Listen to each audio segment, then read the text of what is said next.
Bonjour à tous. Alors aujourd'hui, cette vidéo, elle va vous apprendre à convaincre un prospect au téléphone en 10 minutes. Donc ce prospect va devoir devenir votre client. Et comment on fait aujourd'hui?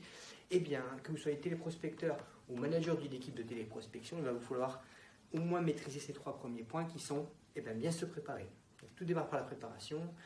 Il faut d'abord être dans de bonnes dispositions, bien assis, droit dans ses baskets, être dans un endroit calme, que personne ne puisse vous déranger, que vous soyez vraiment libre physiquement et moralement.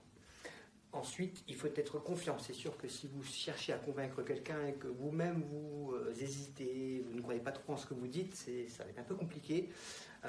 Donc voilà, vraiment adopter une attitude très très positive. Et ensuite, il faut être organisé. Tout ne se fait pas vraiment dans un claquement de doigts. Il faut que vous ayez les bons outils. Il faut que votre cheminement, votre argumentaire soit bien écrit. Et donc pour ça, il faut aussi connaître sa cible. Pour avoir le bon argumentaire, il faut connaître ses besoins, ses doutes. Voilà, donc vraiment tout maîtriser pour être bien organisé. Ensuite, la deuxième étape, et ça sera la plus importante, ça sera de soigner l'accroche. Puisque tout se fait dans les quelques premières minutes, les 10 secondes, on va dire, il faut vraiment que cette accroche soit la plus percutante possible et que vous marquiez le maximum de points pendant la première minute. Alors comment on fait? Déjà, dans un premier temps, on précise les motifs de l'appel. Il faut bien expliquer pourquoi vous venez solliciter cette personne-là. Et ensuite, vous devez bien sûr vous appuyer sur quelques recommandations. C'est toujours mieux quand vous venez de la part de quelqu'un, ou que le marché sur lequel vous êtes en train de travailler, vous ayez des références assez solides pour montrer qu'effectivement vous n'appelez pas pour rien et que ce que vous allez proposer, ça peut marcher, ça peut correspondre à ses besoins.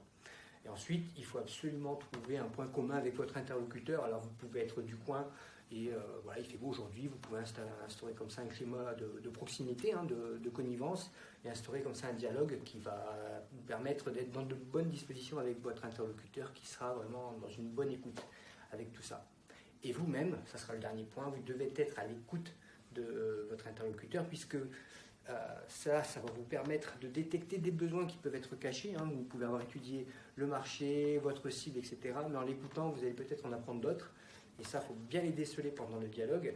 Et ça vous permet aussi d'instaurer une bonne relation de confiance. Quand on est dans un dialogue, on parle, on écoute, on est en interaction. Donc si vous n'avez pas une écoute attentive, là clairement ça va se sentir et ça va sentir vraiment la démarche commerciale.